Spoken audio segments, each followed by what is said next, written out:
Nuclear bomb altered our reality forever. For the first time in human history, we now were capable of our own destruction as a species.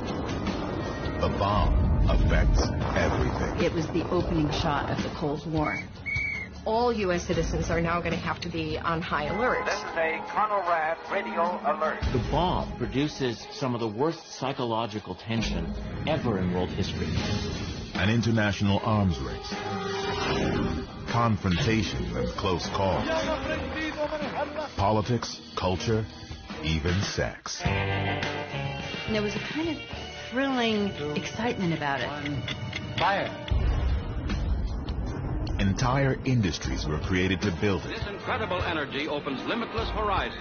New cameras, film stocks, and techniques devised to photograph it.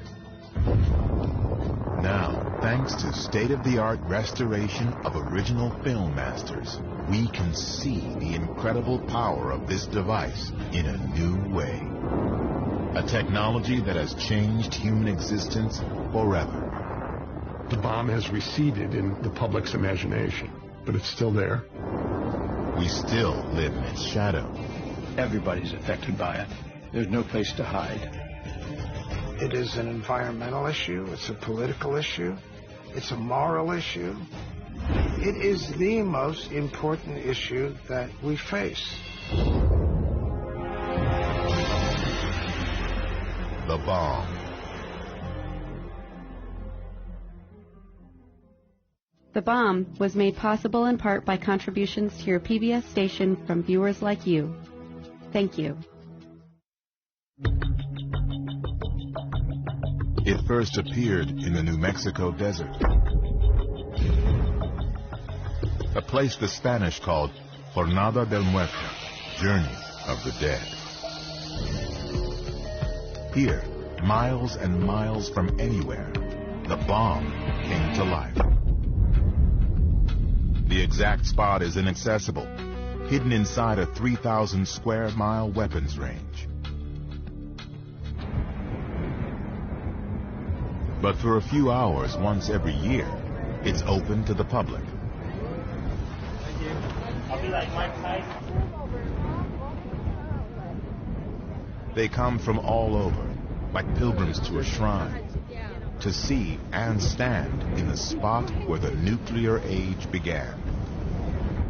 Where the modern era started. It's probably what it is, turning point. We actually at ground zero, where it actually happened. Well, world history too. It changed everything.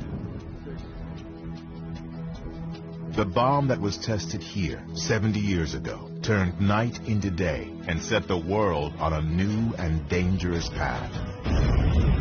It was a beginning that would lead to over 1,000 nuclear explosions through 5 decades. Test after test in desert landscapes, on tiny islands. A Cold War that brought the world to the brink and produced an enormous stockpile of bombs, most of which could destroy in one instant a city and much more. 60,000 nuclear weapons between the United States and the Soviet Union. If something should go wrong, the consequences would be catastrophic, not simply for one nation or another, but for mankind. No less than the discovery of fire, the bomb marks a dividing line between all that came before and everything that follows. Nuclear war would entail the end of civilization. This was a millennial change in human affairs. Everyone was at risk.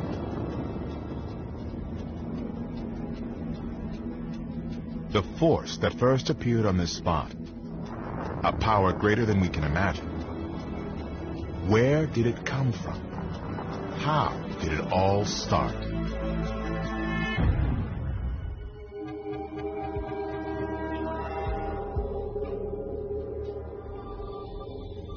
The understanding of how the world worked was being revolutionized. And in 1938, in Germany, and it's important to emphasize in Germany, the greatest revolution of all occurred. In Berlin, two German chemists, Otto Hahn and Fritz Strassmann, discover that bombarding uranium with neutrons creates a different substance, barium. They have no idea why. But a friend, physicist Lise Meitner, suddenly realizes they have split the nucleus of the uranium atom, what she calls fission. Meitner publishes her conclusion in the scientific journal Nature. The news begins spreading through the international physics community. The implications of that were obvious to physicists all over the world. Out of a little bit of material, it can produce an enormous amount of energy. The timing could not be worse. Nazi Germany is on the rise. Adolf Hitler is about to start World War II.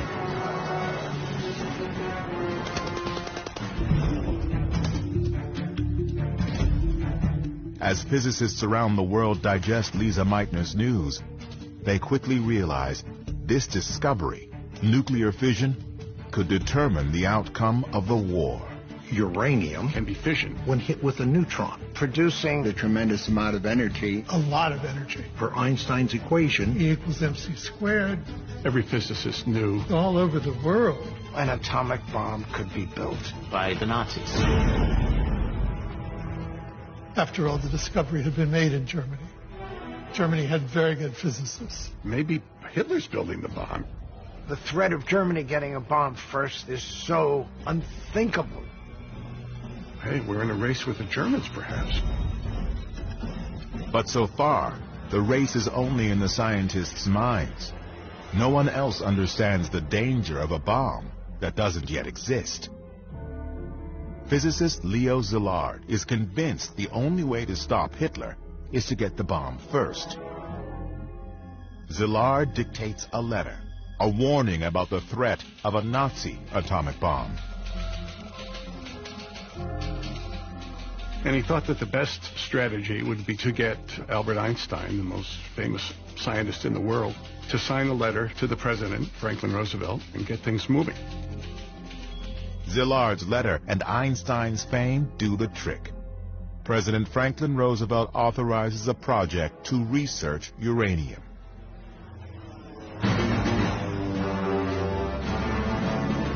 Two years later, the Japanese attack Pearl Harbor. Hitler declares war on the U.S. America is fighting two wars, against Germany in Europe, Japan in the Pacific. Suddenly, Roosevelt's uranium research project is critically important. What began as scientific inquiry is about to become a crash program to build a bomb.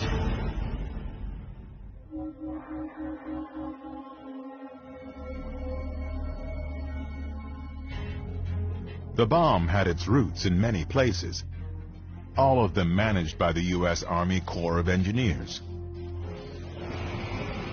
In this building, on Broadway in New York City, the engineers set up an office. On the 18th floor, the largest government scientific project in history begins to take shape. To keep its real purpose secret, the project is named after the engineered district where it's located, Manhattan. Ultimately, over 500,000 people will contribute to the Manhattan Project. They'll be led by this man, Leslie Richard Groves, Army engineer. Groves has been in charge of building the Pentagon and internment camps for Japanese Americans. Now he's itching for the next step in his career, an overseas combat assignment. Then Groves gets a surprise update from his boss. I have a project for you. And Groves realizes what it is. Oh, no, not that thing. No. He's ready to go overseas, and he's very disappointed. Developing an imaginary bomb based on invisible particles that will probably never work seems like a career dead end. But, hey, you do what you're told. You do what you're told, and you do it to the best of your ability. And he put his foot on the accelerator and never let up. But first, he negotiates a raise. He says, I'm going to have to be a general. I mean, these scientists aren't going to respect me if I'm just a colonel. Now he gets to work. Friday, day 1. Purchase 1,200 tons of uranium ore. Saturday, negotiate special top priority rating for the project.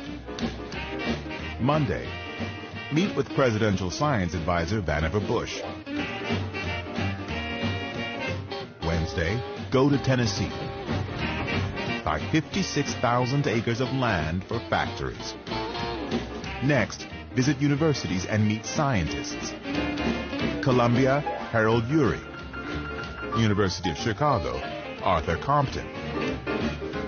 Berkeley, California, Ernest Lawrence. Back to Washington. Groves has put in motion what will become a vast industrial complex in less than 2 months. There's only one thing missing: the bomb itself. It'll be years before there's nuclear fuel ready. The uranium is produced one tiny particle at a time. But when that fuel is ready, Groves will need a design for a bomb that works. And for that, he needs scientists. He's been meeting plenty of them at Columbia, Chicago, Berkeley. No question they're smart, but they just rub him the wrong way. He's a military man, so we've got a clash of cultures here. Groves was a very smart man and knew a lot about a lot of things, but he didn't know much about physics. He also had a pretty thin skin about people looking down on him who had PhDs, which he didn't have. Eggheads. He thinks that these guys are up in the clouds. They're not very practical. Their politics are, for the most part, suspect. They talk too much. What about security here? This is going to be a big secret here. They're blabbing all over the place amongst themselves. They're going to have to be put in shape. Groves needs a scientist he can work with. Someone who can turn theories into a working bomb. And run a lab. And manage a team of the most brilliant and cantankerous minds ever assembled in one place. Against the advice of most of the senior physicists in America, he chose Robert Oppenheimer. Oppenheimer? Oppenheimer ran graduate seminars of 15 people. That was it. He couldn't run a hamburger stand. I mean, he had no administrative record. Groves' security people were totally against Oppenheimer. They were appalled. His wife's a communist, his brother's a communist, his sister-in-law's a communist. And yet, the no-nonsense general senses something in this brilliant dreamer that strikes a chord. Oppenheimer was very good at explaining things. And Oppenheimer explained things so beautifully and so respectfully to General Groves that Groves just was dazzled and decided, this is my man. It was a brilliant decision and insightful. Oppenheimer understood better than any of the others what needed to be done. And Oppenheimer saw in Groves something absolutely essential, which was Groves' ability to get Oppenheimer anything he wanted. Any person, any resources, anything. General Leslie Groves and Dr. Robert Oppenheimer, complete opposites, yet each in his own way a virtuoso, together are made for this moment. The two of them were bound together, and both saw in each other what I call the route to immortality.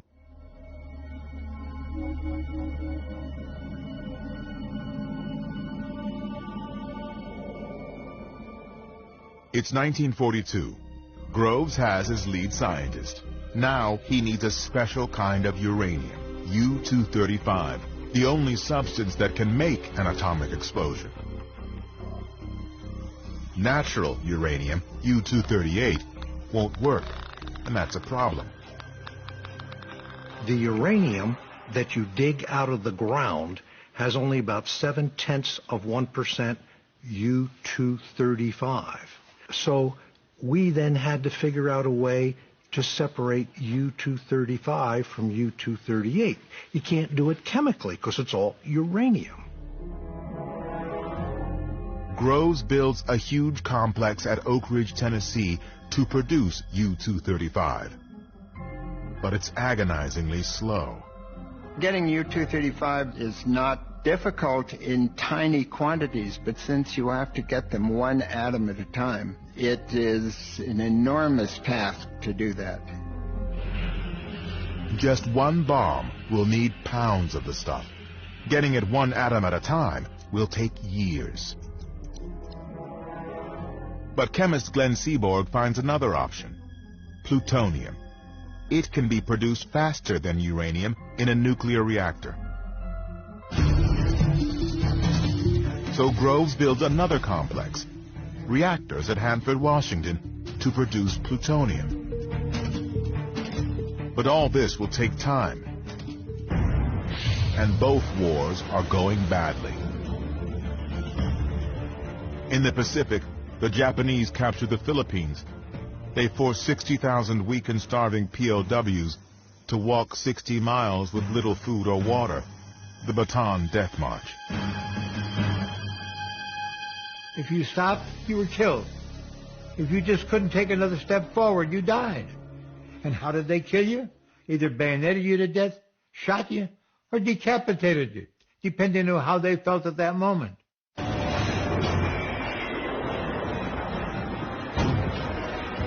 The war with Germany is just as bad. German U-boats are creating havoc in the Atlantic. Hitler's armies occupy Europe, North Africa, and are hammering the Soviet Union. And no one knows how close the Nazis are to an atomic bomb. Groves is, of course, consumed by this question of what the Germans are up to. The Nazis are already committing unspeakable atrocities. If Adolf Hitler gets the bomb, he will be unstoppable.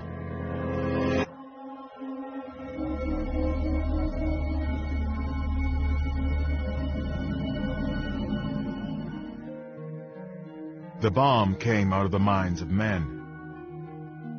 To create it, they would need isolation, freedom from distraction, and utmost secrecy. Here, deep in the Jemez Mountains, they could think their thoughts, work numbers, follow the equations. Los Alamos, New Mexico, where the scientists worked, was created by and for the bomb. Today, only a few traces of its beginnings remain. An old mess hall, an army barracks, Robert Oppenheimer's house, the main lodge of what was once a private boys' school. In 1942, Oppenheimer tells Groves this is the perfect place for a secret laboratory. Up on a mesa in the middle of a national forest with only one telephone line to the outside world. It's isolated. We'll keep these scientists away from what they're used to, and we can keep our eye on them. So they close the school, boom, and we can get going right away. Now, Oppenheimer must convince some of the best science talent in America to move to the middle of nowhere and live behind barbed wire for the indefinite future. They needed a good salesman to encourage these people to come to Los Alamos, and Oppenheimer was very good at that. Eventually, thousands will be recruited to work on the bomb. Hal Bell was an aeronautical engineer. Lily Hornig and her husband Don were scientists. For all of them, joining the project began with a mysterious, cryptic conversation. Here's this major sitting behind a desk, and he said, I have a very neat job for you, but we only take volunteers. I said, well, tell me about it. He's like, I can't. Don was asked, how would you like another job? Don said, well, you have to tell me a little more, and he said, well, I can't. Tell me where I'd be. He said, I can't. which direction in the country, north, south, west. No, I can't tell you any of that. Tell me what I'd be doing. He said, I can't. I said, you think I'm going to volunteer? You're out of your cotton-picking mind. I'm not going to risk my future on something I know absolutely nothing about. That's ridiculous. So he said, Hornig, you know those posters in the post office that Uncle Sam is pointing his finger at you? Don thought that was very corny. But we got the message. So the next day, I was on my way to Oak Ridge, Tennessee.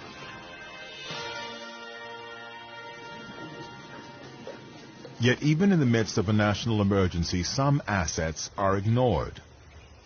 The women at Los Alamos ran the schools, the libraries. They did a lot of the calculations, but this was a male environment. Some women do work as typists and machine operators, but of more than 400 scientists at Los Alamos, less than 10 are women. Lily Hornig is one. They said, how fast do you type? And I said, I don't type. And they said, what makes you think you can have a job? I said, I'm a chemist with a master's degree and a year of work experience. And eventually they turned up a job in the chemistry division. So they took some women, but they made it very clear that we were not top drawer. The first lesson everyone learns is secrecy. Officially, Los Alamos doesn't exist. It's called Site Y, or the Hill. The bomb is referred to only as the gadget. You only need to know enough to do your job and no more. And don't be inquisitive about anything more. Everything was hush-hush, go where you're told, and there was no preliminary information given to me. They knew exactly who I was and why I was there. And that was better than I knew. I knew very little about the project. I just picked up rumors about their building balloons up there, submarines. You did not talk about bombs, atoms, uranium. You just didn't say that. My wife didn't know what we were doing. Oak Ridge, Tennessee, where uranium is produced, has been created nearly overnight. This was a town that 1 year before had just been a farm and suddenly was a large city with 70,000 people, houses, streets. Los Alamos, New Mexico is far more remote and much less developed. One of the scientists here, Hugh Bradner, has a movie camera. The Bradner home movies offer a rare glimpse of life at Los Alamos. The films are remarkable because they exist at all. A look inside the most secret facility in the world, hidden deep in the remote West. Many of these people had come from, urban academic places, and here they were living a rather primitive life. The living conditions were rough Western. You could turn on the water tap and worms were as likely as water to come out. There was mud during the rainy season. On the other hand, there were parties, and Oppenheimer was a great lab leader, and the punch was spiked with 100% lab alcohol. So it became exciting. Their average age is 25, and they know their work may be the only thing that can prevent a Nazi atomic bomb. I came to this country at the age of 12 from Hitler, Germany, and my motivation was very much tied to that. All of them were told that they could shorten the war through their efforts, and that was enough to know at the time. By spring 1944, they have a design. It resembles a gun. 2 chunks of nuclear fuel will be slammed together, creating a critical mass and a nuclear explosion. It's simple, but there's not enough fuel to test it. Uranium production is so slow it will take years to make enough for just one bomb. Since plutonium can be produced faster, it is the key to making multiple bombs. The success of the entire project depends on making plutonium work. But when physicist Emilio Segre gets the first tiny sample of plutonium from Hanford, he makes a devastating discovery. A plutonium gun bomb will melt, not explode. The gun-type plutonium bomb will not work. It was a disaster. There was just enough uranium for one gun bomb. If you couldn't use plutonium, there would only be one bomb. Maybe this whole $350 million is going to go for naught because plutonium won't work. Oppenheimer really considered resigning from Los Alamos at that point. It's a dead end. Los Alamos scraps the plutonium gun design and starts over. After years of work, they can only count on one uranium bomb. It's summer 1944. The Allies have invaded France, but the outcome is still in doubt. Nazi scientists are introducing frightening new weapons. The world's first jet fighter, a cruise missile, and a supersonic rocket. They could be close to an atomic bomb. We knew they were working on it, but we didn't know how far along they were. The war could be lost if Germany got it first. In Los Alamos, they've got a new approach, a possible way to use plutonium. Implosion. Usually an explosion is outward. This time they're going to push a ball of plutonium and compress it. Taking a ball of plutonium and using explosives to compress it might be impossible, but it's their only hope. That was the greatest problem at Los Alamos, how to make plutonium work. They reorganized the laboratory, and there's a crash program for implosion. Chemist George Kistiakowsky from Harvard is brought in to work the problem. Kistiakowsky will spend the rest of 1944 and beyond experimenting desperately trying to make implosion work. As complex and daunting as implosion is, Kistiakowsky and his small team will not be nearly enough. They turn to the British, who send some of their scientists to Los Alamos. Groves wanted all of them vetted for possible security infractions. And the British said, no, they're okay. We'll take care of them. Among the new arrivals is a quiet and strange refugee from Germany. His name is Klaus Fuchs. He was a very good physicist. He made interesting suggestions, very cooperative, but a sort of an odd guy, and he made me uncomfortable. Although no one seems aware of it, besides being brilliant and odd, Klaus Fuchs is a dedicated communist. In a few short years, his presence at Los Alamos will come to haunt Groves and Oppenheimer.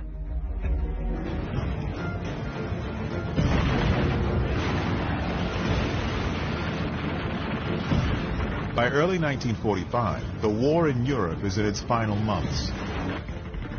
Nazi Germany is being squeezed between Americans, British and French on the west, and Soviets on the east. In Los Alamos, the design for the uranium gun bomb is complete. All that's missing is the uranium. There should be enough for one bomb by summer. As for a plutonium bomb, they're still working on implosion.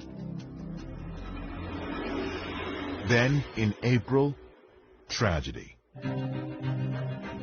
When he heard that his chief was dead, his simple humanity expressed itself in these words to Mrs. Roosevelt. What can I do to help? Now, ultimate authority over the bomb falls to Harry Truman. My duties and responsibilities are clear. I have assumed them. But there is one enormous responsibility that's not at all clear.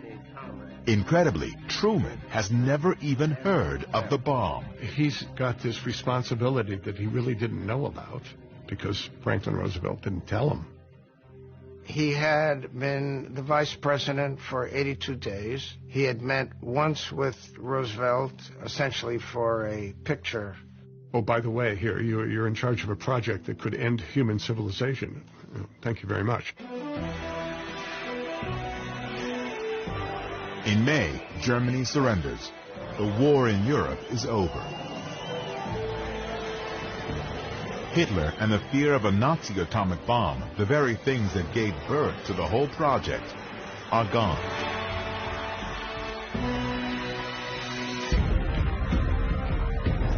But in the Pacific, the war against Japan is still raging. The job wasn't done. I was a boy of 7 that spring of 1945, and I remember vividly, there were still young men being killed every day. The race may have been inspired by fear of Germany, but Japan is now the only enemy and thus target for the bomb.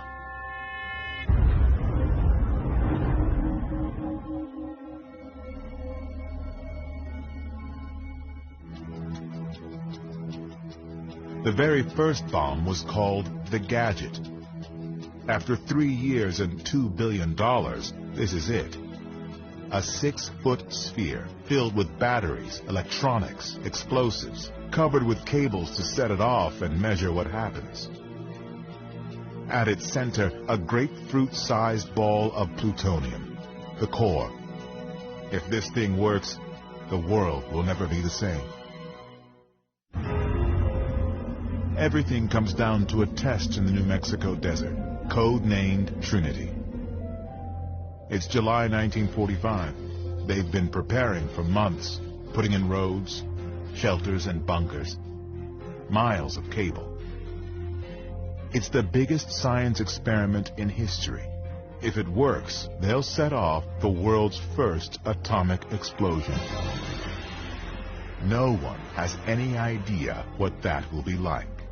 They need to measure, record, photograph everything. Radiation levels, shock waves, temperatures, all unknown. All must be documented.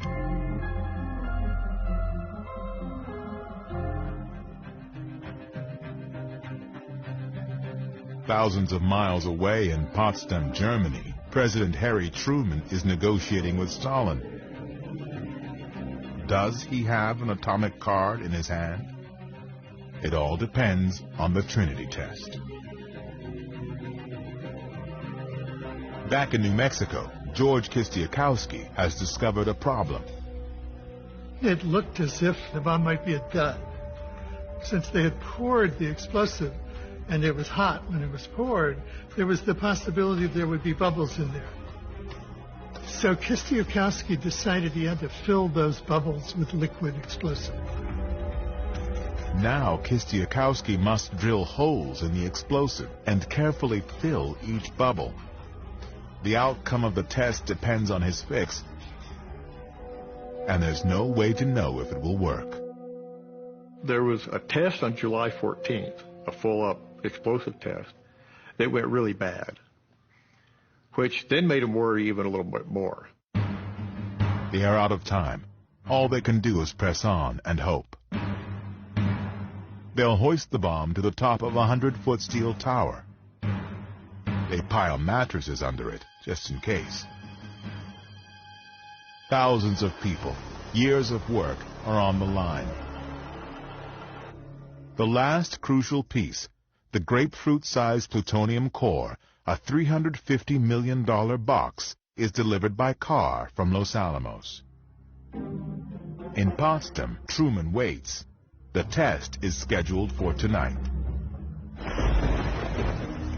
It begins to rain. We're going to have to postpone this thing.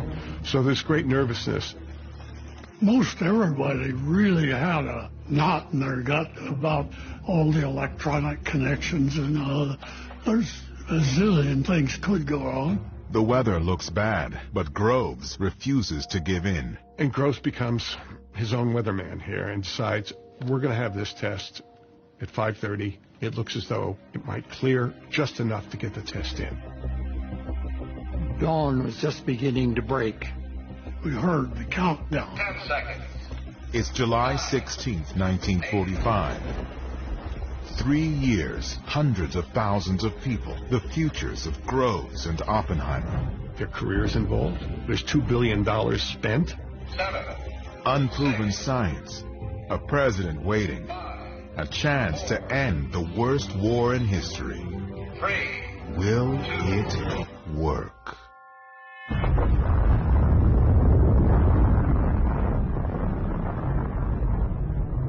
The world will never be the same. No one who was there will ever forget it. Couldn't believe that I would see it when I had my eyes closed. It was the most incredible sight I've ever seen in my life. So it was brilliant white yellow to start with, and developed reds and orange and purple and blue. I was just standing there with my mouth open. Engineer Jack Abbey has brought his camera. I snapped the shutter wide open. Jack Abbey's picture is the only properly exposed color still photo from that night. A new age has begun. The bomb is about to change everything. I have to admit I didn't feel much of anything except great joy that it was a success. It was really later that we all began to think more about it. The thing worked. And there was plutonium flowing from the Hanford reactors to Los Alamos. Groves now knows they can make implosion bombs as fast as plutonium is produced. In Potsdam, Truman gets the news. What to do about the Russians here? Should we tell them? What's going to happen after the war? Truman tells Stalin the U.S. has a powerful new weapon. Stalin barely reacts, because he already knows. Klaus Fuchs has been telling the Soviets all about the bomb. Stalin and the people closest to him were very well informed about the progress of Manhattan Project. And that's partly why at Potsdam, Stalin kind of just looks at them and doesn't say much. Back in the U.S., now that the atomic bomb is a reality, some scientists are having misgivings about using it. Leo Szilard, who warned of a Nazi bomb, drafts a petition to the president urging him to consider the moral consequences. Offhand, I'd have to say the scientists were probably about evenly split for and against. Scientists also worry that using nuclear weapons now will put the U.S. in danger after the war by encouraging Stalin to pursue the bomb. They thought if they are used, they are likely to precipitate a nuclear arms race with the Soviets. Some scientists urge a demonstration of the bomb to give the Japanese a chance to surrender. But to the Japanese, surrender does not seem to be an option. They send kamikazes, suicide pilots, against U.S. ships. In battle after battle, their soldiers kill themselves rather than be captured. The U.S. is now firebombing their cities. 100,000 Japanese die in one night in Tokyo alone. Their war is hopeless, yet they still refuse to surrender. The next step seems unavoidable. Invade Japan itself. Thousands of Americans and perhaps millions of Japanese will likely die. For Harry Truman, the bomb seems by far the lesser evil. I may be faced with an actual land invasion of Japan. So if there's anything that can shorten the war before that and prevent it, I'm for it. On July 26th, the Japanese are given an ultimatum: surrender unconditionally or face destruction. The Japanese were not interested in unconditional surrender. They wanted their emperor to remain in power. They wanted to oversee their own war crimes trials. They did not want U.S. occupation of the home islands. the Japanese reject the ultimatum. Now, all the pieces fall into alignment. Japanese leaders who cannot bring themselves to stop. A massive science project that has spent $2 billion racing to create the bomb. A president facing a horrific battle who suddenly sees an alternative.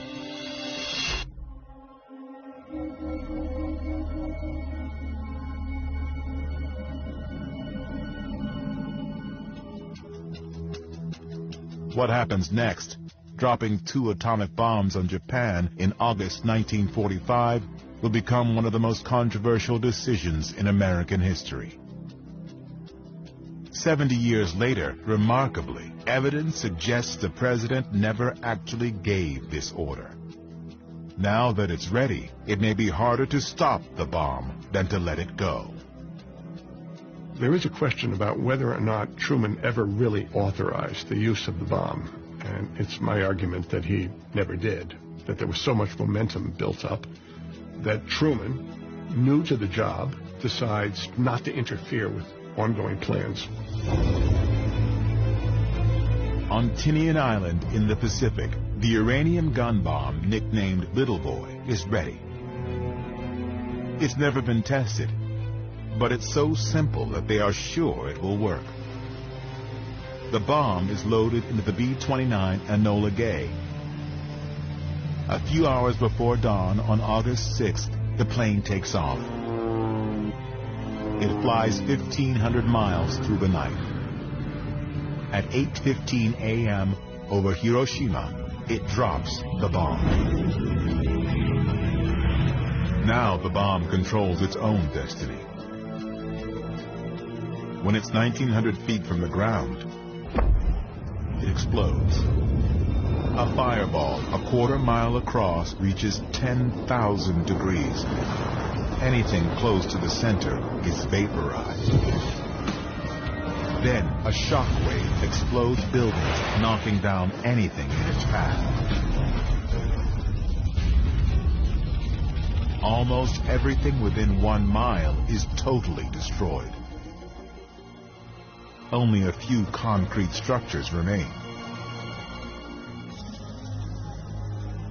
Where something or someone absorbed the heat, a shadow is left behind. At least 80,000 people die.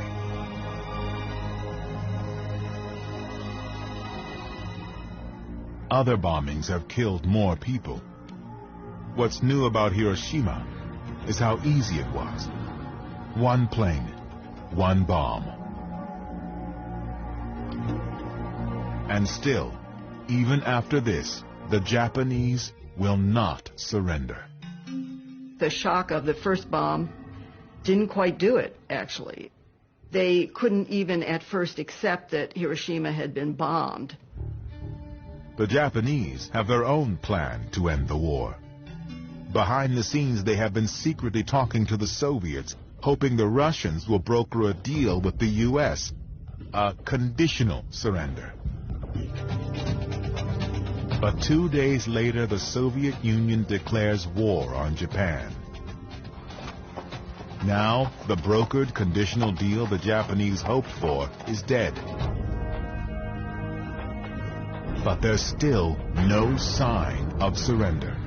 The level of resistance in the Japanese government was very, very difficult to understand. It was so great.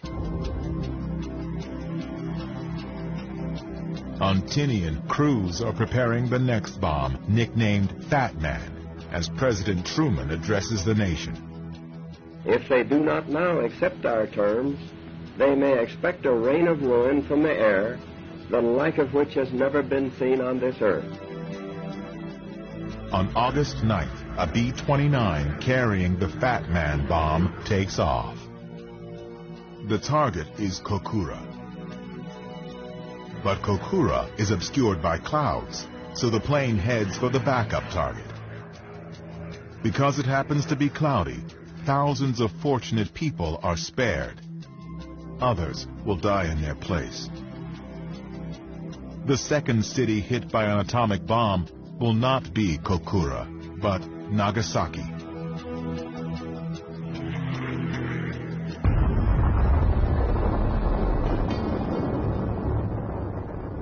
Nearby in POW Camp 17, Lester Tenney sees the explosion. We saw this tremendous cloud rise, and it was the most unusual thing. It seemed to have a pedestal, and we had no idea what it was.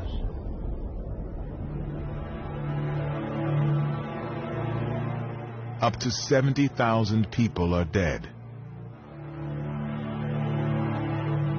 Even now, after the Soviet invasion and 2 bombs, Japanese leaders still cannot agree about surrender.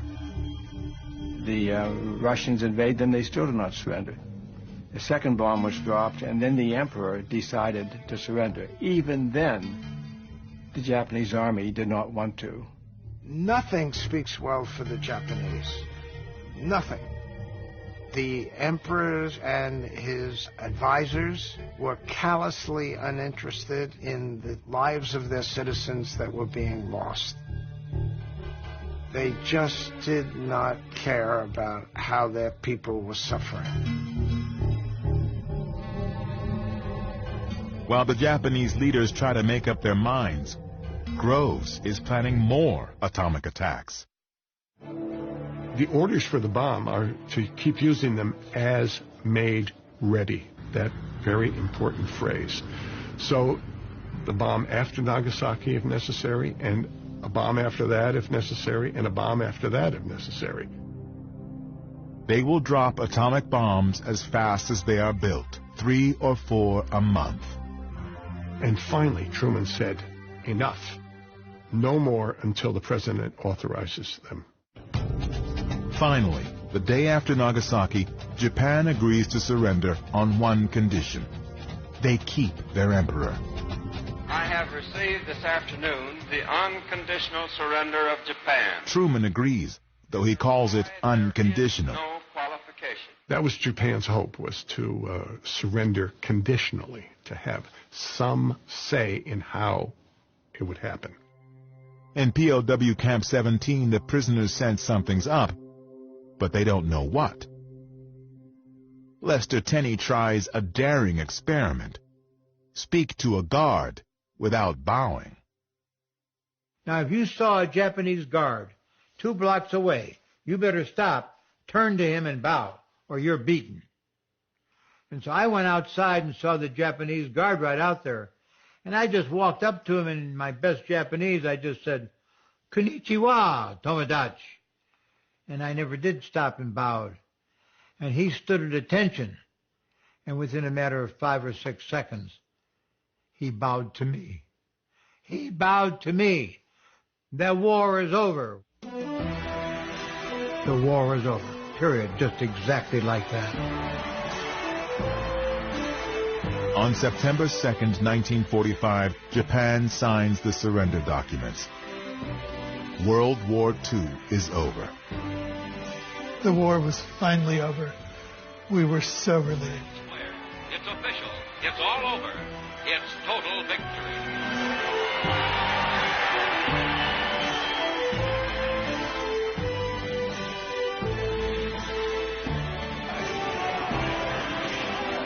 It's time to celebrate not only the end of the war, but the remarkable new bomb that helped win it.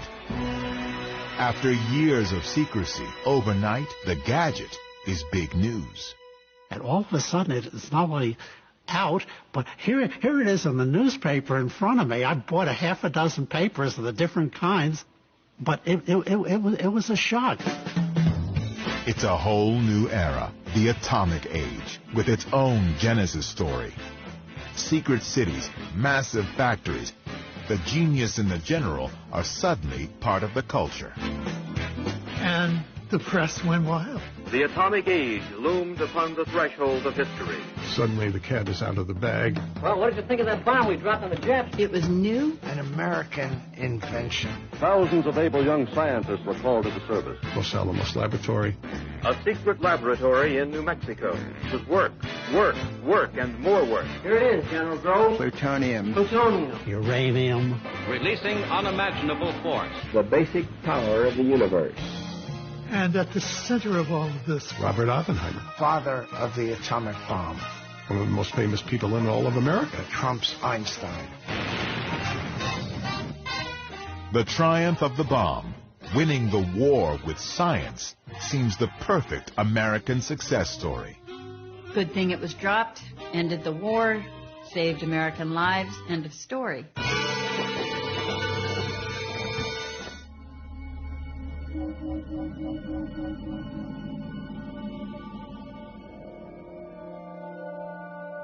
The bomb seems to have brought an answer for how to end the war, but it has also raised questions. The question right away became, when are the Soviets going to get a weapon? When are they going to get the bomb? Scientists who warned about Hitler having the bomb now worry about the U.S. and Soviets getting into a competition to build more and bigger bombs, a nuclear arms race. Little do they know, it's already too late. The race started the minute Stalin saw pictures of Hiroshima. Suddenly, this project that's on paper comes to reality, and the destructive possibilities of this bomb were made clear. The Soviets felt very vulnerable, and that spurs Stalin into action. It's after the Hiroshima and Nagasaki bombing that Stalin creates the crash program to catch up and create the Soviet nuclear weapon. The Soviets have an invaluable head start, thanks to espionage. Not one, but two scientists at Los Alamos are spies. Klaus Fuchs, who was German, and another spy who was an American, a graduate student at Harvard named Ted Hall. Having two independent sources inside Los Alamos is an incredible espionage coup. Well, imagine when Apple was designing the iPhone, and if Apple's competitors had two people in the room with Steve Jobs, listening to Steve Jobs work through the various difficulties and snags. They don't have to make the mistakes that Steve Jobs is making. That's what made Fuchs and Hall so valuable and so extraordinary in the history of espionage and in the history of science. No one in the U.S. has any idea how close the Soviets are to getting the bomb.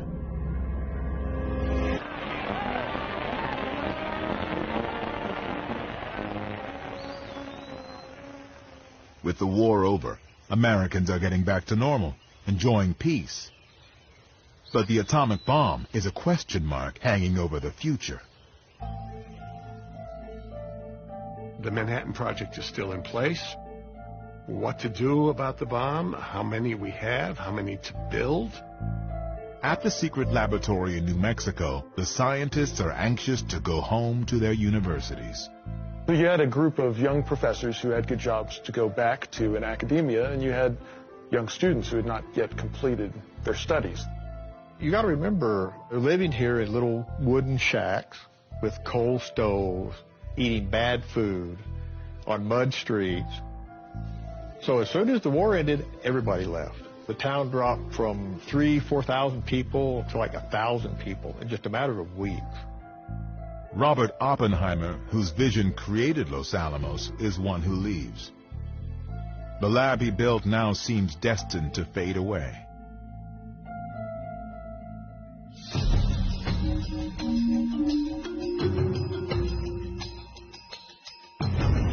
In the summer of 1945, Trinity, Hiroshima, and Nagasaki opened the door to the new age.